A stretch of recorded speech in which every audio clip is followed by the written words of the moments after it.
Hello दोस्तों, आज हम लोग फिर उपस्थित हुए हैं एक नए टॉपिक के साथ। आज हम लोग प्रकाशिक यंत्र के बारे में पढ़ने वाले हैं। प्रकाशिक यंत्र क्या होता है? तो सबसे पहले एक प्रकाशिक यंत्र जिसे कि हम नेत्र कहते हैं, वो हमारे पास ही मौजूद होता है। यह एक प्राकृतिक लेंस होता है। हमारी आँख जो है एक प्राकृतिक लेंस है। हम जानते हैं प्रकृति जो चीज़ प्रकृति निर्मित करती है वो ज़रूर मानव निर्मित वस्तुओं से भिन्न होगा। लेंस मांसपेशियों द्वारा निर्मित है और इसमें खासियत होता है अन्य लेंसों की अपेक्षा। अन्य लेंस जो होते हैं उन लेंसों में या तो दूर की वस्तुएं स्पष्ट देखेंगे या तो निकट की वस्तुएं, लेकिन हमारी आंख एक ऐसी लेंस है, ऐसी प्राकृतिक लेंस है जो दूर की वस्तु को भी देख सकती है और समीप की वस्तु को भी देख सकती है। तो इसमें एक विशेष गुण होता है। एक विशेष गुण क्या होता है कि यह आवश्यकता अनुसार अपनी फोकस दूरी को बदल सकती है। तो हमारी आंख में फोकस दूरी बदलने का गुण होता है, एक विशेष गुण है कि जरूरत के अनुसार वह अपनी फोकस दूरी को बदल सकता है। अब कैसे बदलता है? जब बहुत दूर वस्तु को हमारी आंख देखती है, बहुत दूर स्थित वस्तु है, तो वहां से आने वाली प्रकाश किरणें नेत्र पर समांतर गिरती है और समांतर गिरने पर वह नेत्र के पीछे जो रेटिना मौजूद होता है उस रेटिना पर फोकसित हो जाती है। इसमें हमें आंख पर कोई दबाव नहीं डालना पड़ता। उस समय हमारा नेत्र श्रांत अवस्था में होता है। कोई मांसपेशियों पर तनाव हमें लागू नहीं करना पड़ता। उस समय सबसे स्पष्ट प्रतिबिंब नेत्र पर बनता है। तो हम कह सकते हैं कि जब हमारा नेत्र अनंत पर स्थित वस्तु को देखता है तो उस समय नेत्र की वह श्रांत अवस्था कहलाती है, यानी बिना मांसपेशियों के दबाव के वस्तु को आसानी से देखता है उस समय। और जब वस्तु को समीप रख दिया जाता है तो जैसे वस्तु को समीप रखा गया तब भी वहां प्रकाश किरणें जब नेत्र पर जाती हैं तो नेत्र की मांसपेशियां एक दबाव, एक तनाव आरोपित करके और उन किरणों को पुनः रेटिना पर फोकसित कर लेता है। यानी दूर अगर वस्तु स्थित है, अनंत पर है, तो उस समय बिना दबाव के वो फोकसित करता है रेटिना पर, श्रांत अवस्था कहलाती है। और जब निकट की वस्तु को नेत्र देखता है तब भी वह उस प्रकाश किरण को रेटिना पर वो फोकसित करता है, लेकिन वहां मांसपेशियों द्वारा नेत्र लेंस पर दबाव डाला जाता है जिससे कारण उसकी वक्रता को बढ़ा देता है। नेत्र लेंस जो कि मांसपेशियों से निर्मित है उसकी वक्रता बढ़ने के कारण उसकी फोकस दूरी कम हो जाती है और आसानी से वह प्रकाश किरणें जो निकट रखी वस्तु से आ रही हैं वह भी जाके रेटिना पर फोकसित हो जाती है और वस्तु निकट की भी स्पष्ट देख लेता है। लेकिन अगर धीरे धीरे वस्तु को हम नेत्र के निकट लाते जाए तो वहां नेत्र पर एक दबाव बढ़ता जाएगा। प्रकाश किरणों को फोकसित तो करेंगी लेकिन एक ऐसी निकटतम दूरी मिल जाएगी कि उससे ज्यादा अगर नजदीक कर रहे हैं तब आसानी से वह नेत्र पर, रेटिना पर प्रकाश किरणों को नहीं फोकसित कर पाती। तो आसानी से तब नहीं, अगर एक निश्चित दूरी से कम दूरी पर वस्तु आ जाती है तब उसका स्पष्ट प्रतिबिंब रेटिना पर नहीं प्राप्त होता है।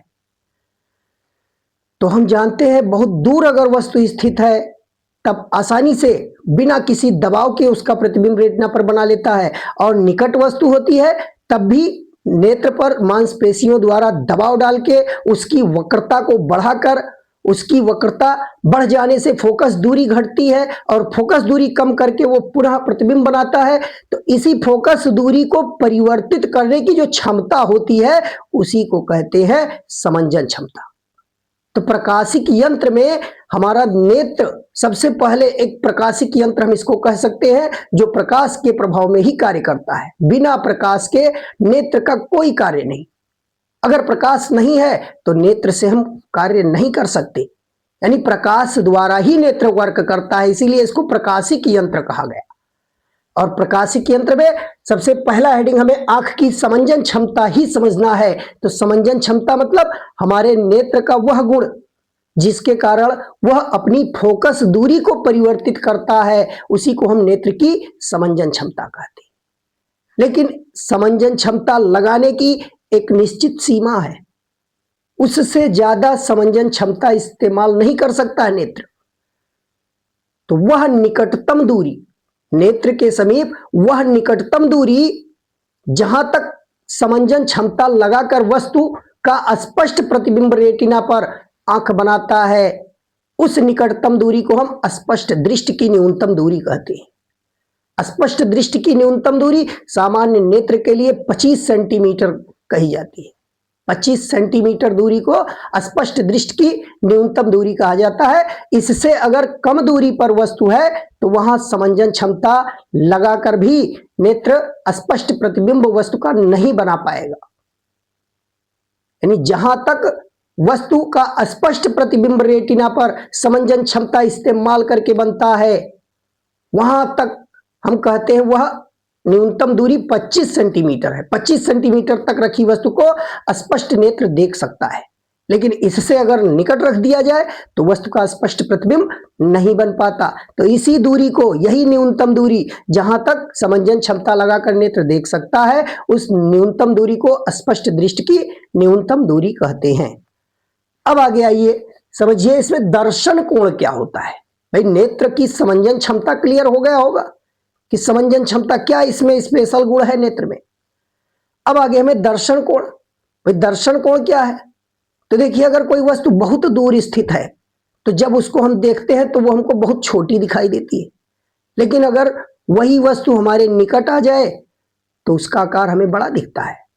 हम उदाहरण के तौर पर मान सकते हैं, देखिए कोई हेलीकॉप्टर है या हवाई जहाज है, जब आसमान में उड़ता हुआ जा रहा होता है तो हमको बहुत छोटा दिखाई देता है, लेकिन जब वो प्रत्यक्ष रूप से हमारे सामने होता है तो उसका आकार बहुत बड़ा दिखता है। तो इसका क्या कारण है? तो इसका कारण है दर्शन कोण। यानी कोई वस्तु बड़ी है या छोटी दिख रही है तो वो दर्शन कोण के कारण। अगर वस्तु बहुत दूर स्थित है तो उसका आकार हमें छोटा इसीलिए दिखता है क्योंकि उसके द्वारा नेत्र पर जो कोण बनाया जाता है वह कोण बहुत छोटा होता है, और बहुत छोटे कोण के कारण हमें वस्तु छोटी दिखाई देती है। तो क्लियर हो गया होगा, दर्शन कोण मतलब जिस कोण से हम वस्तु को देखते हैं, यानी कोई वस्तु हमारे नेत्र पर जो कोण बनाती है उसी कोण को हम कहते हैं दर्शन कोण। आइए इस चित्र के माध्यम से समझते हैं। यहां देखिए नेत्र गोलक दिखाया गया, और नेत्र गोलक में सबसे निचला पर्दा जो पीछे साइड में होता है उसको रेटिना कहते हैं, वहीं पर वस्तु का प्रतिबिंब बनता है। अब हम इस नेत्र लेंस के सामने एक वस्तु हमने ए बी पोजीशन पर रखा है, ए बी पोजीशन पर, और तब इसके द्वारा नेत्र पर यह कोण बन रहा है। देखिए यहां एक कोण, इसको हम कोई नाम दे दे, इस कोण को मान लीजिए अल्फा कह दिया गया, और इसी वस्तु को हम निकट ले आए नेत्र के, इसी वस्तु को हम नेत्र के निकट ले आए, यानी ए डैश बी डैश पोजीशन पर रख दिया। तब इसके द्वारा देखिए जो कोण बन रहा है वो अल्फा कोण से बड़ा है। अब यह कोण अल्फा कोण से हमको बड़ा दिखाई दे रहा है, और पहले जब वस्तु ए बी पर था तब इसका जो प्रतिबिंब बनता था वो सी से डी, यानी एक छोटा प्रतिबिंब बन रहा था। देखिए रेटिना पर ये प्रकाश किरण यहां से जा रही है और इसके प्रकाशिक केंद्र से होकर गुजर रही है। हम जानते हैं प्रकाशिक केंद्र से अगर गुजर रही है तो बिना विचलित हुए सीधे निकलेगी। तो यहां देखिए ये बी से जो प्रकाश किरण चल रही है ये जाकर डी पर यहां फोकसित होती है, और सी से डी यह हमें वस्तु का उल्टा प्रतिबिंब, जैसा कि हम हाई स्कूल में पढ़ चुके हैं कि हमारा नेत्र जो रेटिना पर प्रतिबिंब बनाता है वस्तु का वह उल्टा होता है, वास्तविक होता है, उल्टा होता है। तो ठीक यहां सामने वस्तु ए बी है तो इसका उल्टा प्रतिबिंब सी डी हमें प्राप्त हो जाएगा, और यही वस्तु जब निकट रख देते हैं यानी ए डैश बी डैश पोजीशन पर, तब इसका प्रतिबिंब देखिए सी डी वन, ये बड़ा प्रतिबिंब बन गया। तो इसका रेटिना पर बना प्रतिबिंब जो होता है वो बड़ा होता है, और कोण भी हम देख रहे हैं कि पहले अल्फा था, अब कोण अल्फा से ज्यादा हो गया। तो दर्शन कोण के बड़ा होने पर वस्तु का प्रतिबिंब बड़ा हो जाता है रेटिना पर, इसीलिए वस्तु हमको बड़ी दिखाई देती है। तो अब यह बात क्लियर हो गया होगा कि दर्शन कोण अगर बड़ा कर दिया जाए किसी वस्तु का दर्शन कोण अगर बड़ा कर दिया जाए तो वह वस्तु हमको बड़ी दिखाई देगी। अब प्रकाशिक यंत्र का कार्य ही यही है, दर्शन कोण बढ़ाना। प्रकाशिक यंत्र में एक नेत्र कहा गया, तो नेत्र तो दूर और नजदीक के अनुसार दर्शन कोण बढ़ता है, लेकिन अगर हम प्रकाशिक यंत्र में सूक्ष्मदर्शी का नाम लिया जाए या दूरदर्शी कहें, तो इनका कार्य भी यही है, दर्शन कोण बढ़ाना।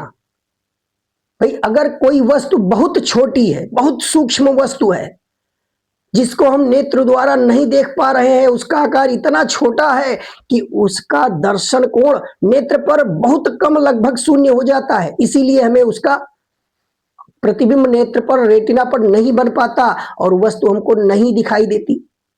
अगर हम कोई ऐसा उपाय करें कि उस छोटी वस्तु का बड़ा प्रतिबिंब बनाकर तब नेत्र के सामने रखें, तो निश्चित रूप से उस बड़े प्रतिबिंब द्वारा नेत्र पर जो दर्शन कोण बनेगा वो बड़ा बनेगा और निश्चित रूप से उसका प्रतिबिंब रेटिना पर बनेगा और वह वस्तु दिखाई देगा।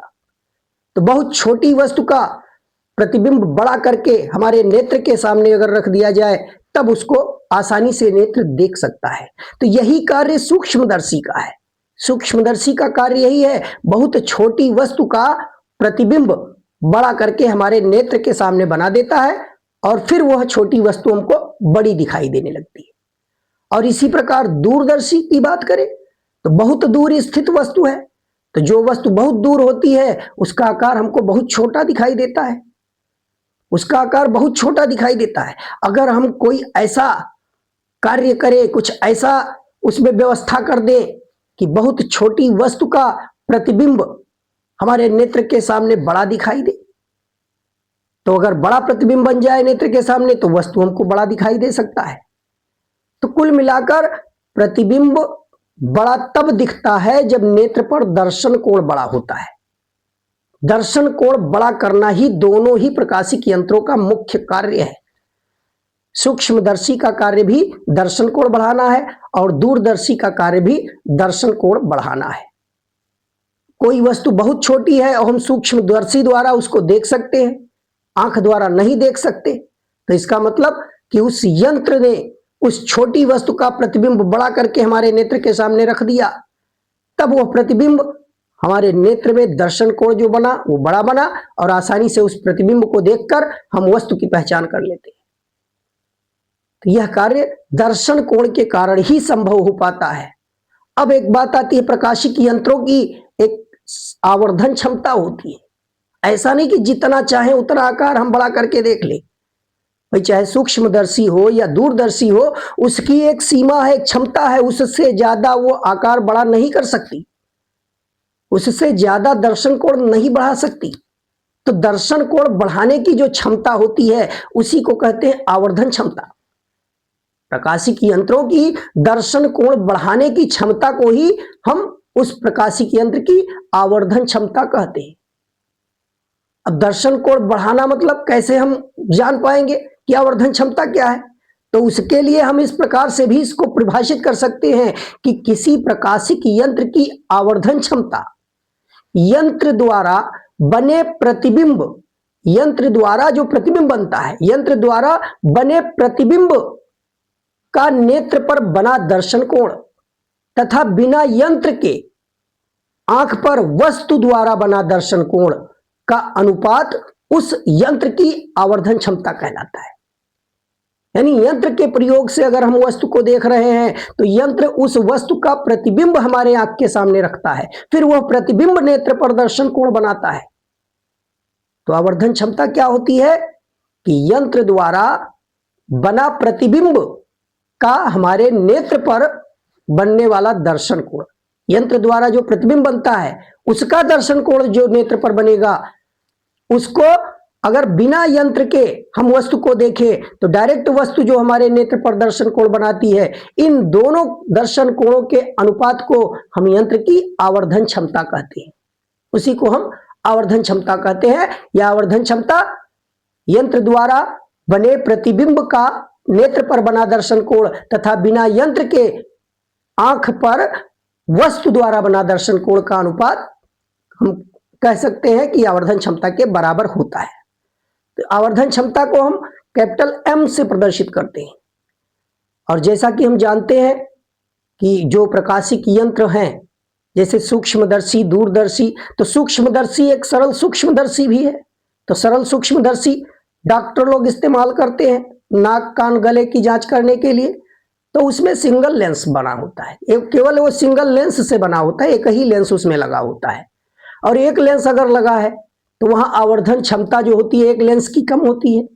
अगर डबल लेंस का कॉम्बिनेशन कर दिया जाए तो निश्चित रूप से दो लेंसों के कॉम्बिनेशन की जो आवर्धन क्षमता होगी वो उनकी अलग अलग आवर्धन क्षमता के गुणनफल के बराबर होती है, यानी बहुत ज्यादा आवर्धित वस्तु हमको दिखाई देती है।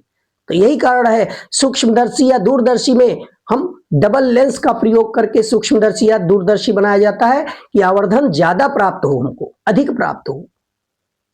अगर एक लेंस का रेखीय आवर्धन M1 है, दूसरे का M2 है, तो उनको जब संयुक्त कर देते हैं तो संयुक्त जो यंत्र बन के तैयार हुआ उसका आवर्धन क्षमता दोनों के अलग अलग रेखीय आवर्धन के गुणनफल के बराबर होता है, यानी बहुत ज्यादा आवर्धन हमको प्राप्त हो जाता है। तो इस प्रकार आवर्धन क्षमता के बारे में जानकारी हो गई। अब आइए देखते हैं प्रकाशिक यंत्र में हम लोग संयुक्त सूक्ष्मदर्शी, जो कि हमारे सिलेबस में है, संयुक्त सूक्ष्मदर्शी या उसी को हम कह सकते हैं यौगिक सूक्ष्मदर्शी, यौगिक सूक्ष्मदर्शी अथवा संयुक्त सूक्ष्मदर्शी, आज इसके बारे में पढ़ने वाले हैं। तो सूक्ष्मदर्शी का कार्य क्या है? बहुत छोटी वस्तु को आसानी से देखना। सूक्ष्मदर्शी यही करता है कि वो बहुत छोटी वस्तु को आसानी से हम सूक्ष्मदर्शी द्वारा देख सकते हैं। तो इसका कार्य दर्शन कोण बढ़ाना है। बहुत छोटी वस्तु का हमारे नेत्र के सामने प्रतिबिंब बड़ा बना देता है, जिसके कारण उस प्रतिबिंब का बड़ा दर्शन कोण नेत्र पर बन जाता है। तो सूक्ष्मदर्शी बहुत छोटी वस्तु को देखने के काम आती है, उसी हम सूक्ष्मदर्शी द्वारा ही बहुत छोटी वस्तुओं को आसानी से देख पाते हैं। अब इस सूक्ष्मदर्शी की रचना क्या होती है? तो सूक्ष्मदर्शी में दो उत्तल लेंस लगा होता है, जैसा यहां चित्र में दिखाया गया है। इसमें दो उत्तल लेंस होता है। एक उत्तल लेंस कम फोकस दूरी और छोटे द्वारक का होता है, जिसके सामने हम वस्तु को रखते हैं, जिसके ठीक नीचे वस्तु को रखा जाता है, वह छोटे द्वारक का और छोटी फोकस दूरी का लेंस होता है, उसको अभिदृश्यक लेंस कहते हैं। और जो दूसरा होता है वह बड़ी फोकस दूरी और बड़े द्वारक का लेंस होता है, जिसको कि हम नेत्रिका कहते हैं, और उस नेत्रिका के द्वारा ही हम वस्तु को देख पाते हैं। यानी अगर हम सूक्ष्मदर्शी माइक्रोस्कोप की बात करें तो माइक्रोस्कोप में नलियां, जो नली लगी होती हैं, एक नली इस प्रकार होती है कि उसके एक सिरे पर छोटी फोकस दूरी का एक उत्तल लेंस लगा होता है और दूसरी ओर एक दूसरी छोटी नली फिट होती है, जिसके बाहरी सिरे पर बड़े द्वारक का बड़ी फोकस दूरी का लेंस लगा होता है। तो जो बड़ी फोकस दूरी या बड़े द्वारक का लेंस है उसको कहते हैं नेत्रिका या नेत्र लेंस या अभिनेत्र लेंस भी कह सकते हैं। और जो छोटी फोकस दूरी छोटे द्वारक का छोटा लेंस होता है, दूसरे साइड में जिधर वस्तु रखी जाती है जिस साइड में, उसको अभिदृश्यक लेंस कहते हैं। तो एक अभिदृश्यक होता है और दूसरा नेत्रिका या अभिनेत्र लेंस भी कह सकते हैं। अब इन दोनों नलियों को इस प्रकार से व्यवस्थित की जाती है, एक तीसरी नली में दोनों नलियां इस प्रकार फिट होती हैं कि उसमें एक व्यवस्था होती है जिसको दंतुर दंड चक्र व्यवस्था कहते हैं। दंतुर दंड चक्र व्यवस्था यानी उसको हम घुमाकर आसानी से उसकी लंबाई बढ़ा सकते हैं और कम कर सकते हैं। यानी दोनों नलियां एक तीसरी नली में इस प्रकार फिट होती हैं कि उसमें एक व्यवस्था द्वारा उन नलियों को आगे पीछे खिसकाकर उस पूरी व्यवस्था का जो नली है, पूरे प्रबंध का आकार कम और ज्यादा किया जा सकता है, या हम दोनों लेंसों के बीच की दूरी घटा बढ़ा सकते हैं। इस प्रकार की उसमें व्यवस्था होती है। तो सबसे पहले अगर किसी वस्तु को हमें सूक्ष्मदर्शी द्वारा देखना है तो सबसे पहले हमें सूक्ष्मदर्शी का समायोजन करने की आवश्यकता होती है। उसको सेट करते हैं, जब समायोजित कर लेते हैं तभी वस्तु को रखते हैं। ऐसे नहीं कि सूक्ष्मदर्शी के सामने हम सीधे वस्तु रख दें। अब समायोजित कैसे करते हैं? तो समायोजित करने के लिए इसमें जो नेत्रिका लेंस होता है, जो नेत्रिका लेंस होता है, इसके फोकस पर यानी प्रथम फोकस पर एक क्रॉस वायर लगा होता है। तो सबसे पहले हम उस क्रॉस वायर को ढूंढते हैं। हम सबसे पहले सूक्ष्मदर्शी में नेत्रिका लेंस के साइड वाला जो लगा होता है उसमें घुमाने वाला स्क्रू, उसको घुमाकर आगे पीछे खिसकाकर उसके क्रॉस वायर को देखते हैं कि उसका क्रॉस वायर कहाँ है। उसके क्रॉस वायर को इस प्रकार सेट करते हैं कि आसानी से उसका क्रॉस वायर उसके मुख्य फोकस पर आ जाए। तो सबसे पहले उसके क्रॉस वायर को मुख्य फोकस पर लाने की कोशिश करते हैं, यानी समायोजित करते हैं कि मुख्य फोकस पर आ जाए। और उसके बाद में हम वस्तु अभिदृश्यक लेंस के समीप, अभिदृश्यक लेंस के समीप उसके ठीक नीचे वस्तु को रखा जाता है। अभिदृश्यक लेंस के समीप उसके ठीक नीचे रखा जाता है। अब जैसा कि हम जानते हैं अभिदृश्यक लेंस की फोकस दूरी बहुत छोटी होती है, तो जब वस्तु रखते हैं तो वस्तु इस प्रकार रखते हैं कि उसकी फोकस दूरी से थोड़ा अधिक, मतलब बहुत अधिक दूरी पर ना रहे लेकिन फोकस दूरी से थोड़ी अधिक दूरी पर हम वस्तु को रख देते हैं। तो जब थोड़ी दूरी पर रख देते हैं वस्तु को, तो अभिदृश्यक लेंस क्या करता है कि इस वस्तु का एक वास्तविक उल्टा प्रतिबिंब नेत्रिका के सामने बना देता है। अभिदृश्यक लेंस का कार्य क्या है कि इस AB का वास्तविक उल्टा प्रतिबिंब इस नेत्रिका के सामने बना देता है, यानी इसकी फोकस, मुख्य फोकस और नेत्रिका लेंस के बीच में इसका AB वस्तु का एक वास्तविक उल्टा प्रतिबिंब हमें नेत्रिका के मुख्य फोकस और नेत्रिका लेंस के बीच में प्राप्त हो जाता है। अब यह जो प्रतिबिंब अभिदृश्यक द्वारा बनाया गया, यह प्रतिबिंब नेत्रिका लेंस के लिए वस्तु का कार्य करता है। नेत्रिका को वस्तु यहां पर दिखाई देती है और नेत्रिका जब इधर से हम देखते हैं नेत्रिका के साइड से, यहां नेत्र दिखाया गया है। जब हम नेत्रिका की ओर से नेत्र द्वारा देखते हैं तो हमें इस वस्तु का प्रतिबिंब यहां पर दिखाई देता है, A double dash B double dash, A double dash B double dash, यह प्रतिबिंब दिखाई देता है। यानी प्रकाश किरणें देखिए यहां से दिखाया गया है कि AB वस्तु से दो प्रकाश किरणें चल रही हैं। एक प्रकाश किरण मुख्य अक्ष के समांतर गई, जो मुख्य अक्ष के समांतर गई वो नेत्रिका के द्वितीय फोकस से होकर जाएगी, और दूसरा इसके प्रकाशिक केंद्र से होकर जा रही है। तो प्रकाशिक केंद्र से होकर जाने वाली प्रकाश किरणें बिना विचलित विस्थापित हुए अपने मार्ग पर सीधे निकल जाएंगी। अब यही दोनों किरणें जहां काटेंगी वहीं पर वस्तु का उल्टा और वास्तविक प्रतिबिंब बन जाएगा। तो यहां देखिए बिंदु B डैश पर काट रही हैं दोनों, तो यहीं से हमने लंब डाल दिया और A डैश B डैश इस AB का वास्तविक उल्टा प्रतिबिंब प्राप्त हुआ, जो कि इसके मुख्य फोकस और लेंस के बीच में बन रहा है। अब ये वस्तु से देखिए, इस वस्तु से दो प्रकाश किरणें यहां दिखाया गया, एक मुख्य अक्ष के समांतर जा रही हैं और एक इसके प्रकाशिक केंद्र से होकर जा रही है।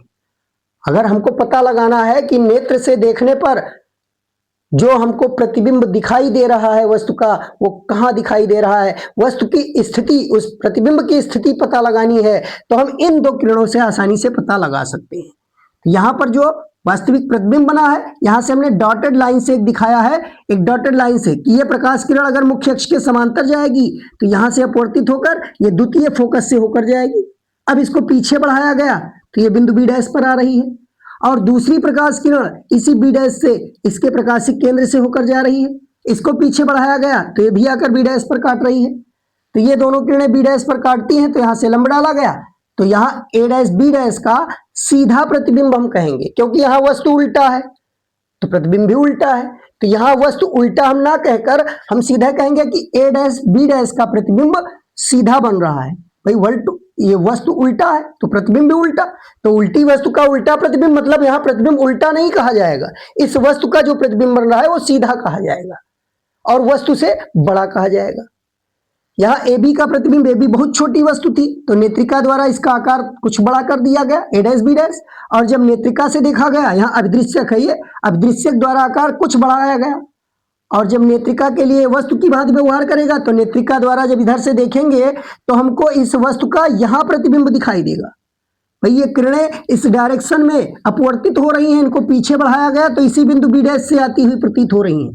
तो जिधर से जब देखा जाएगा नेत्र द्वारा तो हमको ये दिखाई देगा A double dash B double dash, यानी इन दोनों संयुक्त लेंसों के प्रभाव के कारण हमको बहुत छोटी वस्तु जो AB है वो हमको A डैश और B डैश दिखाई दे रहा है, यानी बड़े आकार का वस्तु दिखाई देता है। तो यह पूरा कार्य है संयुक्त सूक्ष्मदर्शी या यौगिक सूक्ष्मदर्शी का। तो इसको समायोजित करके हम सबसे पहले क्या कहा गया कि क्रॉस वायर को ढूंढते हैं, उसको नेत्रिका की फोकस पर सेट करते हैं, और फिर उसके बाद में अभिदृश्यक लेंस के सामने हम उसकी फोकस दूरी से थोड़ा अधिक दूरी पर वस्तु को रख देते हैं, और फिर वस्तु का अभिदृश्यक लेंस बड़ा प्रतिबिंब, बड़ा वास्तविक उल्टा प्रतिबिंब बना देता है नेत्रिका के सामने, जो नेत्रिका के लिए वस्तु का कार्य करती है, और नेत्रिका इसका आभासी प्रतिबिंब A double dash B double dash बनाता है। यहाँ वास्तविक किरणें तो बाहर जा रही हैं, पीछे बढ़ाने पर हमको यह आभासी प्रतिबिंब बन रहा है, अगर कहा जाए कि सूक्ष्मदर्शी द्वारा जो हमको प्रतिबिंब बड़ा दिखाई दे रहा है वो वास्तविक है अथवा उल्टा, तो वास्तविक नहीं कह सकते, क्योंकि वास्तविक किरणें तो इधर जा रही हैं, पीछे बढ़ाने पर यहां मिल रहा है। तो अंतिम प्रतिबिंब जो होता है वो आभासी होता है। ये बीच वाला प्रतिबिंब वास्तविक है, लेकिन अंतिम प्रतिबिंब जो बन रहा है, जो बड़े आकार का बन रहा है, वो आभासी होता है। तो वस्तु का हमें आभासी और बहुत बड़ा प्रतिबिंब आसानी से दिखाई देता है। तो यह कार्य है संयुक्त सूक्ष्मदर्शी का। अब आइए देखते हैं कि हम संयुक्त सूक्ष्मदर्शी द्वारा कैसे इसकी आवर्धन क्षमता ज्ञात करते हैं। आवर्धन क्षमता हम कैसे निकालते हैं, तो अब हम आवर्धन क्षमता निकालने वाले हैं। तो जैसा कि बताया गया कि सूक्ष्मदर्शी की आवर्धन क्षमता कैपिटल एम से लिखा जाता है। सूक्ष्मदर्शी हो या दूरदर्शी, आवर्धन क्षमता m बराबर क्या होता है, तो परिभाषा में बताया गया कि यंत्र द्वारा जो प्रतिबिंब बनता है उस प्रतिबिंब का नेत्र पर बना दर्शन कोण और बिना यंत्र के वस्तु द्वारा आंख पर बना दर्शन कोण। जैसे यहां देखिए, अगर ये मान लीजिए हमारा नेत्र है, ये नेत्र गोलक हमने ले लिया और यहां डायरेक्ट हमने वस्तु रख दिया, ये वस्तु रख दिया। अब ये वस्तु से प्रकाश किरण अगर चलाया जाए और यहां प्रतिबिंब बन जाए, यहां प्रतिबिंब मान लीजिए बन गया, और वस्तु को कहां रखा गया है, स्पष्ट दृष्टि की न्यूनतम दूरी पर। भाई स्पष्ट दृष्टि की न्यूनतम दूरी पर हमने, स्पष्ट दृष्टि की न्यूनतम दूरी यानी कह सकते हैं 25 सेंटीमीटर, जिसको डी से लिखते हैं। स्पष्ट दृष्टि की न्यूनतम दूरी को डी से लिखा जाता है। तो जब बिना यंत्र के हम वस्तु को देखते हैं तो उस समय नेत्र पर जो दर्शन कोण बनता है उसको अगर अल्फा मान लिया जाए, भाई सबसे स्पष्ट वस्तु 25 सेंटीमीटर दूरी पर प्राप्त होती है। इससे कम दूरी अगर है नेत्र के समीप तो वहां वस्तु हमें स्पष्ट नहीं दिखाई देगी। यानी अनंत से और 25 सेंटीमीटर के बीच अगर वस्तु है तो हमको स्पष्ट नेत्र द्वारा दिखाई देगा। तो न्यूनतम जो यहां है नेत्र के समीप की न्यूनतम दूरी 25 सेंटीमीटर, तो वहीं पर हमने मान लिया कि 25 सेंटीमीटर पर कोई वस्तु हमने न्यूनतम दूरी पर रख लिया, डी दूरी पर, और वहां से वस्तु का प्रतिबिंब हमको प्राप्त हो रहा है। तो इस समय जो नेत्र पर जो वस्तु द्वारा दर्शन कोण बन रहा है उसको अल्फा मान लिया गया। तो अब देखिए यहां हम बीटा बटा अल्फा कह सकते हैं। यहां बीटा लास्ट में जो नेत्रिका द्वारा जब हम देखते हैं, नेत्रिका के समीप ही नेत्र होता है, तो यहां देखिए कोण बीटा जो बन रहा है, ये बीटा कोण बन रहा है, ये अंतिम प्रतिबिंब द्वारा इस नेत्रिका पर दिखाई दे रहा है। नेत्रिका पर बीटा कोण अंतिम प्रतिबिंब द्वारा बनता है। तो चूंकि नेत्रिका के ही समीप होता है तो हम ये मान लेते हैं कि नेत्र पर भी यही कोण बन रहा होगा, बीटा कोण। भाई जो A double dash B double dash हमको प्रतिबिंब दिखाई दे रहा है उसका नेत्र पर बना दर्शन कोण हम बीटा मान सकते हैं, क्योंकि नेत्र के समीप होता है। और यहां बिना यंत्र के देखा गया तब उस दर्शन कोण को हमने मान लिया अल्फा है। तो बिना यंत्र के देखने पर नेत्र पर जो वस्तु द्वारा बना दर्शन कोण है उसको अल्फा मान लिया गया। तो बीटा बटा अल्फा हम लिख सकते हैं। अब यहां देखिए कुछ बातें दिखाई गई कि अभिदृश्यक लेंस के सामने जब वस्तु ए बी रखा गया तो वस्तु की अभिदृश्यक लेंस से दूरी को हमने यूओ से लिख दिया है, यूओ से। और अभिदृश्यक लेंस इस वस्तु का प्रतिबिंब ए डैश बी डैश पर बनाता है, तो अब अभिदृश्यक से इस प्रतिबिंब की दूरी को हमने वीओ लिख दिया। अब ये प्रतिबिंब ए डैश बी डैश नेत्रिका के लिए वस्तु की भांति व्यवहार करता है, तो हम नेत्रिका से वस्तु की दूरी को यूई लिख सकते हैं। और फिर यह स्पष्ट दृष्टि की न्यूनतम दूरी पर प्रतिबिंब बना देता है। A double dash B double dash जो प्रतिबिंब बन रहा है वो स्पष्ट दृष्टि की न्यूनतम दूरी पर हमने मान लिया डी दूरी पर बन रहा है, तभी हमको वस्तु स्पष्ट दिखाई दे रही। वास्तव में ये डी दूरी होना जरूरी नहीं है कि डी दूरी पर ही बने, ये डी दूरी से कम भी हो सकता है, भाई कम ज्यादा दोनों हो सकता है, लेकिन इसके फोकस से आगे ही रहेगा। इससे फोकस से जो रहेगा वो आगे ही रहेगा और निश्चित रूप से इससे बड़ा प्रतिबिंब बनेगा। तो अब यहां तो माना गया कि डी दूरी पर अंतिम प्रतिबिंब बन रहा है, नेत्रिका से इसकी दूरी डी हमने मान लिया है। तो अब आइए देखते हैं कैसे हम इस आवर्धन क्षमता को ज्ञात करें। तो यहां अल्फा और बीटा, चूंकि वस्तु बहुत छोटी है, भाई छोटी वस्तु को देखने के लिए ही हम सूक्ष्मदर्शी का इस्तेमाल करते हैं। तो चूंकि वस्तु बहुत छोटी है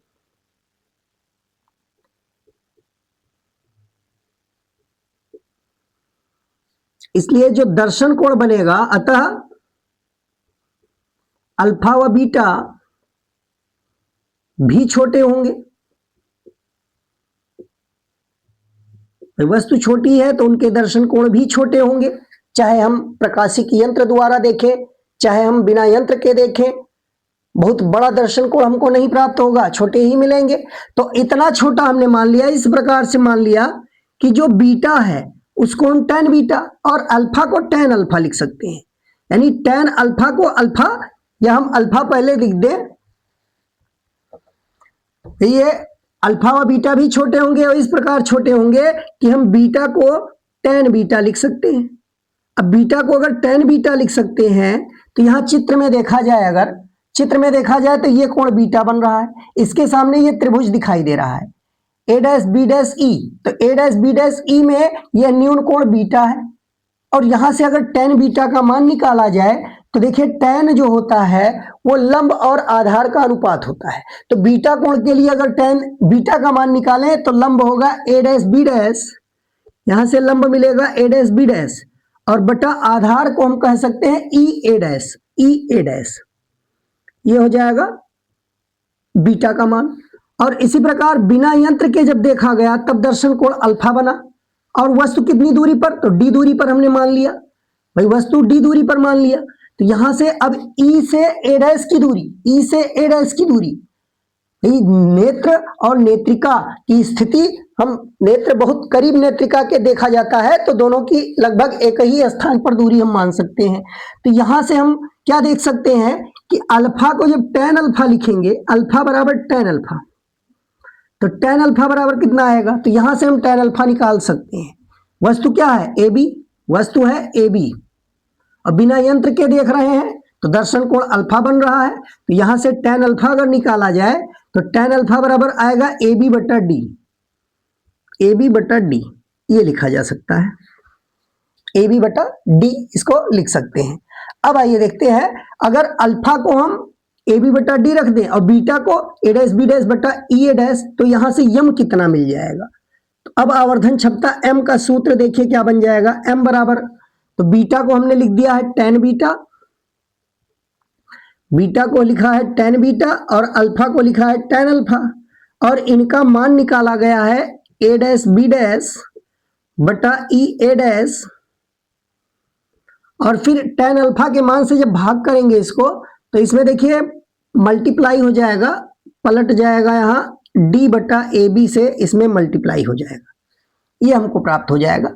यानी m की वैल्यू यहां से क्या मिल गई, m बराबर a डैश बी डैश बटा ए बी को हम इधर कर सकते हैं, और साथ में यहां हमने लिख दिया d बटा ई ए डैश, ई ए डैश, ये दिखा सकते हैं। अब हम अगर इस नेत्रिका की आवर्धन क्षमता की बात करें तो आवर्धन क्षमता क्या होता है, देखिए ए डैश बी डैश, ए डैश बी डैश ये प्रतिबिंब की लंबाई कही जाएगी, ए डैश बी डैश प्रतिबिंब इस अदृश्यक द्वारा, वस्तु है ए बी और अदृश्यक द्वारा इस ए बी का प्रतिबिंब बन रहा है ए डैश बी डैश पर। तो देखिए आवर्धन, यहां एक सीधे फार्मूला लिख सकते हैं, देखिए आवर्धन अदृश्यक के लिए, अदृश्यक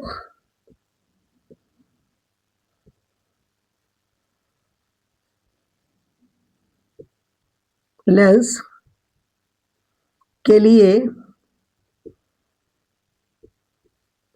रेखीय आवर्धन,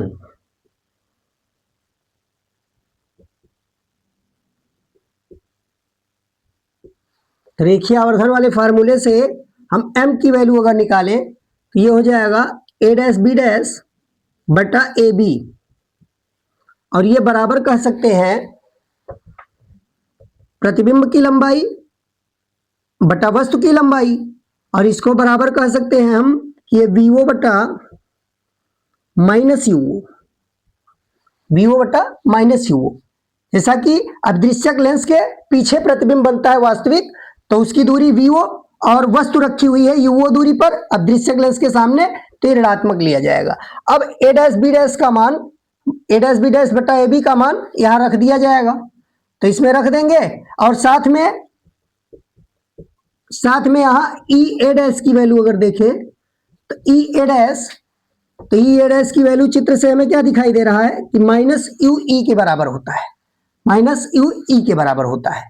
तो इन दोनों वैल्यूओं को अगर रख दिया जाए इसमें तो क्या प्राप्त होगा, ई ए डैश ये दूरी है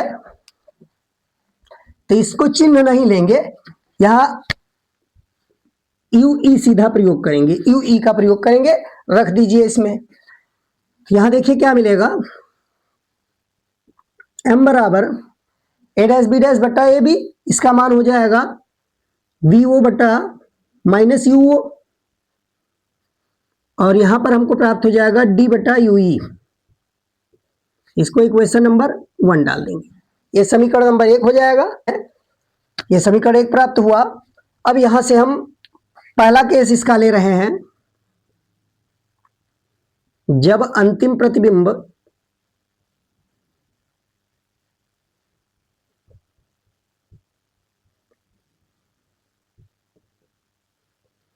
स्पष्ट दृष्टि की न्यूनतम दूरी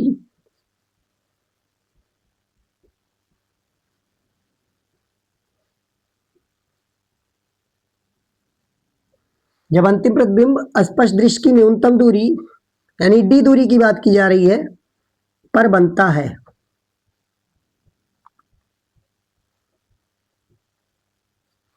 जब अंतिम प्रतिबिंब स्पष्ट दृष्टि की न्यूनतम दूरी पर बनता है। तो देखिए अंतिम प्रतिबिंब A double dash B double dash जो दिखाया गया था वह नेत्रिका से डी दूरी सामने बनता है। तो यहां डी दूरी प्रतिबिंब की दूरी हो गई और वस्तु की जो दूरी लिया गया था वो यू ई। तो यहां देखिए नेत्रिका के लिए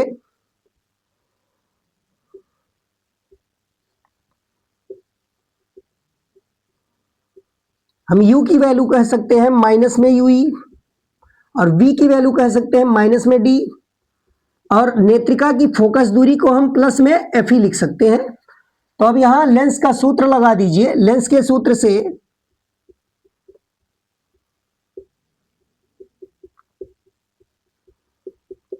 सूत्र से एक बट्टा वी माइनस एक बट्टा यू ये बराबर एक बट्टा एफ होता है। तो यहां से हम एक बट्टा बी रखेंगे जब, तो माइनस में डी लिखा जाएगा और फिर माइनस एक बट्टा माइनस यू ई बराबर एक बट्टा एफ ई, ये हो जाएगा। सॉल्व किया जाए तो यहां से देखिए क्या मिल जाएगा, एक बट्टा यू ई ये बराबर मिल जाएगा हमको एक बट्टा डी प्लस में पक्षांतर किया गया और यहां प्लस में एक बट्टा एफ ई मिल जाएगा।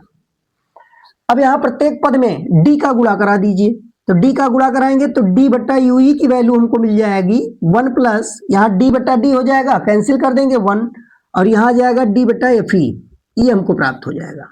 अब इस डी बट्टा एफ ई का मान इक्वेशन नंबर 1 में रख दीजिए। तो देखिए डी बट्टा यू ई का मान समीकरण 1 में रखने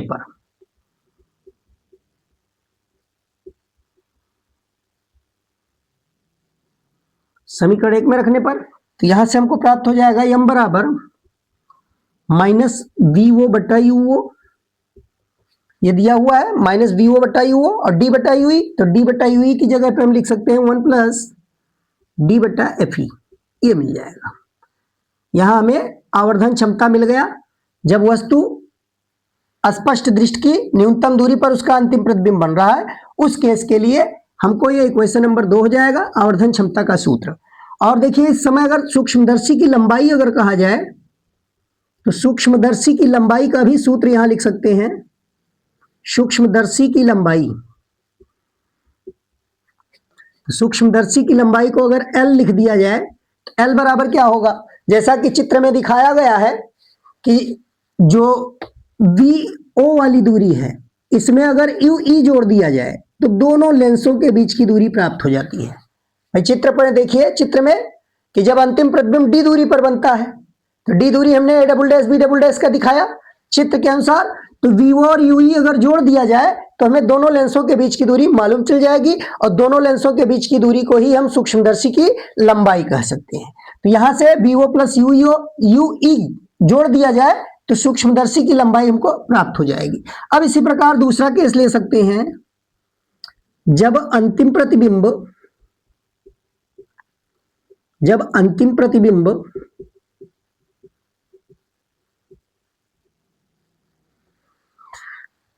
अनंतता पर बनता है, अनंतता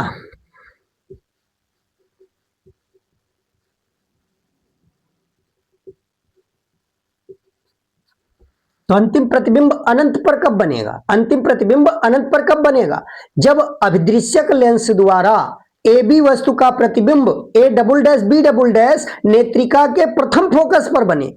जब नेत्रिका के प्रथम फोकस पर A double dash B double dash स्थित होगा तब नेत्रिका उसका प्रतिबिंब अनंत पर देगा।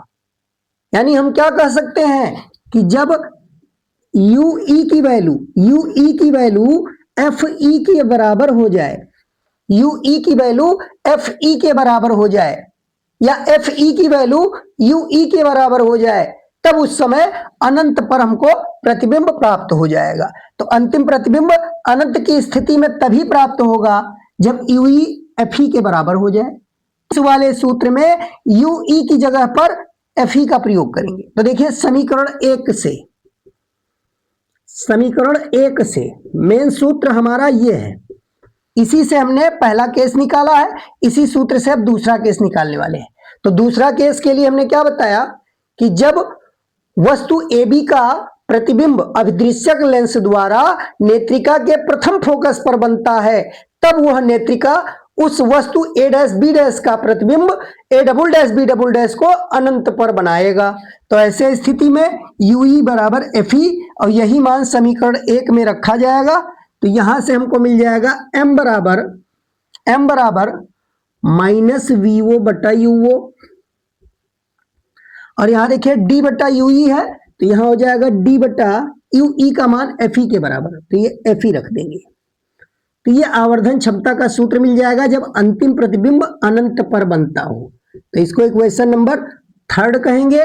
और इस समय अगर सूक्ष्मदर्शी की लंबाई की बात की जाए, सूक्ष्मदर्शी की लंबाई